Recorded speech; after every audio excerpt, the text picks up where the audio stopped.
श्रीगुरुभ्यो नमः।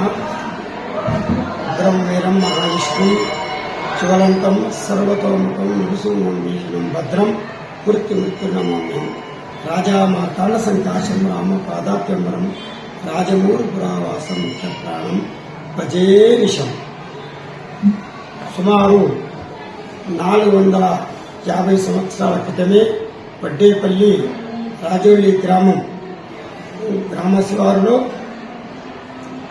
ఆంజనేయ స్వామి తుంగభద్ర నదీ తీరంలో వ్యాసరాయలచే ప్రతిష్ఠింపబడింది. కాలక్రమేణంగా ఆంజనేయ స్వామి భూస్థాపితం కావడం వల్ల అక్కడే ఉన్నటువంటి రైతు రోజు పొలము దున్నుతూ ఉండేవాడు. ఒకరోజు స్వామి స్వప్నంలో వచ్చి నేనక్కడ ఆంజనేయ స్వామి ఉన్నాను అని చెప్పి అదృశ్యమయ్యాడు.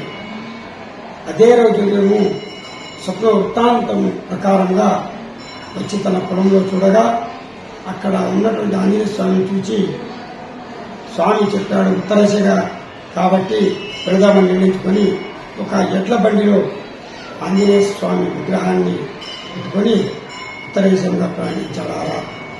ఆ రైతు అక్కడి నుండి ఇప్పటి చిన్నరాజము ప్రాంగణంలో ఒక చింత చెట్టు ఉన్నది. ఆ చింత చెట్టు దగ్గర వచ్చి ఇరుసు విరిగినందువల్ల అక్కడే ఆ విగ్రహాన్ని ఆంజనేయ స్వామిని పెట్టి శాస్త్రోక్త ప్రకారంగా హోమాలు యజ్ఞయాగాలు జరిపించి స్వామి వారిని ప్రతిష్ఠించి అక్కడి నుంచి గద్వారి దగ్గరటువంటి రాజుడి దగ్గరికి తన గ్రామానికి వెళ్ళిపోయాడు ఆ రైతు. అప్పటి నుంచి నేటి వరకు కూడా విశేషంగా పూజలు, ఉపనయనాలు, వివాహాలు, కేశఖండములు అన్ని కార్యక్రమ విషయాలు జరుగుతూ వస్తూ ఉన్నాయి. ఆ కుటుంబీకులు నేటికి కూడా స్వామివారిని వచ్చి దర్శించుకుంటారు. ఈ ఆంజనేయ స్వామి యొక్క మహిమ ఎక్కడైతే స్వామివారిని ఆ రైతు బ్రతికించాడు చింత చెట్టు దగ్గర నిలిచింది అక్కడ అనుకున్నాడు కాబట్టి ఆ చింత చెట్టుకు చింతలు లేకుండా చేస్తాడు ఆంజనేయ స్వామిని భక్తులకు నమ్మకము. ప్రతి ఒక్కరు కూడా తమ మొక్కుకొని పూర్ణ నారీజల బలాన్ని ఆ చింత చెట్టుకు కడుతూ ఉంటారు. ఐదవ వాడు వారి యొక్క కోరికలు తీస్తూ ఉండటం చేత జనం చాలా విశేషంగా పెరిగి జాతర 10 రోజులు జరిగేది ఈ రోజులో నెల రోజులుగా జరుగుతుంది.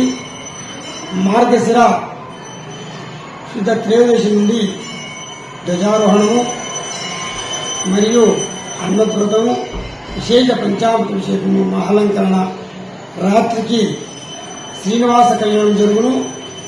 హంసవాహన సేవతో ఆ రోజు ముగుస్తుంది. రెండవ రోజు విశేషంగా ఉదయం స్వామివారి అభిషేకము, అలంకరణ, రాత్రికి అశ్వవాహనము, రథోత్సవం జరుగుతుంది. మూడవ రోజు స్వామి యొక్క రథోత్సవం విశేషంగా సుమారుగా 10,000 మంది జనం వస్తారు. ఆ రోజున రథోత్సవం గజవాహనంతో పాటు బాణాసంచ విశేషంగా ఊరేగింపు చేస్తూ రథోత్సవం జరుగుతుంది. 4వ రోజు ఉదయాన్నే స్వామి యొక్క చక్రస్నానం, అవాభృత స్నానం కూడా అంటారు.